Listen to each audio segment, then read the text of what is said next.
Well, hello to anyone watching. I'd like to introduce you to Ethel, and she's the newest member of our family. Been with us since end of June 2014. And I'm doing my best to look after her. She's a JC Midge kit car, a self-build vehicle, and she's built on the chassis from a 1970 Triumph Herald 1360. So she is 1296 cc's, about 60 brake horsepower output, or at least she was when she was new. And I wish I'd built her, but she was actually put together by a very clever engineer in Warrington, and I was lucky enough to be in the right place at the right time when he wanted to move on to new things.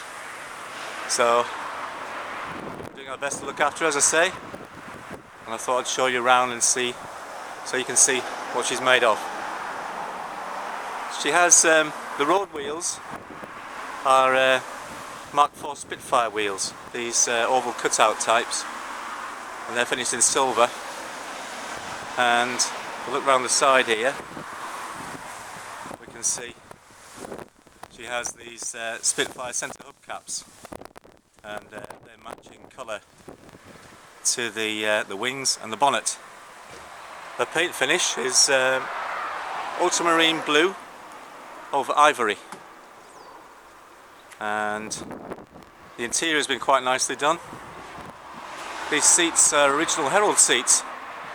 Oh, by the way, this is my co-pilot. This is Herr Farquhar, and he was brought home to me from Berlin by my son. So we installed him as a co-pilot so he can keep an eye on things as we drive along. So the seats are original Herald from the donor car, but they've been narrowed to suit the kit build. So you can see the centre seam there is present because the covers were taken off. The seats were narrowed 100mm, and the covers put back on and adjusted to suit. I think they've done a pretty good job. The rear seat is all the builder's work, all their own upholstery, complete with piping and the contrasting sections, so they've done pretty well there. And the interior is nicely carpeted through. Dashboard needs a bit of work. It's actually a temporary dashboard, and you can see across the top of the eyebrows there's a bit of clearance that needs to be sorted. And I'm currently having a go at producing a padded roadster or something like it. And there are some bits and pieces to finish inside. The footwells still need some trimming, but by and large it's very comfortable and it drives nicely. So so far she's been very good. Under the bonnet you can see that the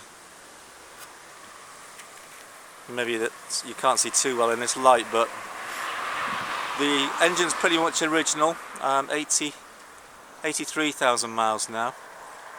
No mods for unleaded, so it runs with a fuel supplement in order to tolerate the modern fuels without the lead.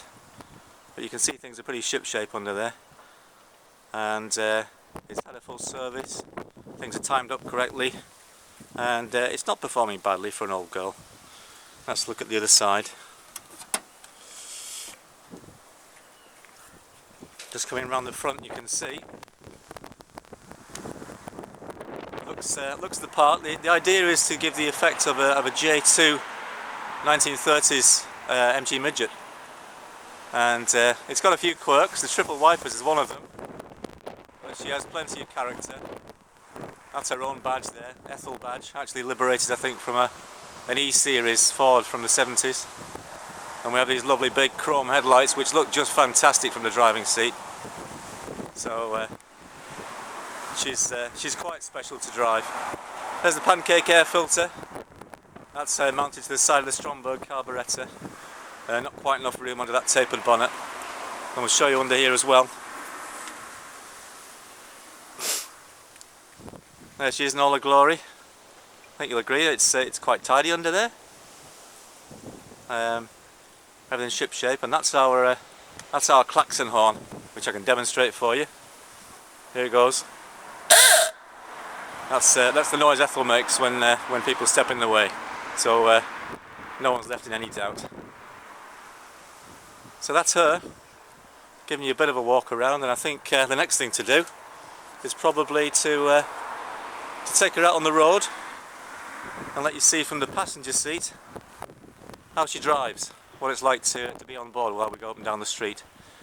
But I'll need an assistant for that, so I'll be back when I've found one of my sons to volunteer to do the camera work for me, or vice versa, and we'll see how we get on. Oh, by the way, the mirrors are not quite period style, but they work okay. They're the bullet chrome mirrors, which do the job, but they're set quite low, so visibility is a little bit tricky. We've got the standard rear view mirror, just a self-adhesive one there. And the car originally, when it first came to me, had a smaller diameter wheel, but we've replaced that with this Motor-Liter style, and it's looking quite natty there. Also, the instruments on this temporary dash, not a lot of them were fully working, but we've got all those back in commission now. And so far, no rude surprises. The oil pressure's pretty good. It never gets any lower than about 25-30 pounds, with the engine really hot and ticking over, so I think that's pretty good. As I say, she's not in bad health, but there are plenty of bits and pieces to do. But I'm loving having the car, and I'll be doing my best to look after it.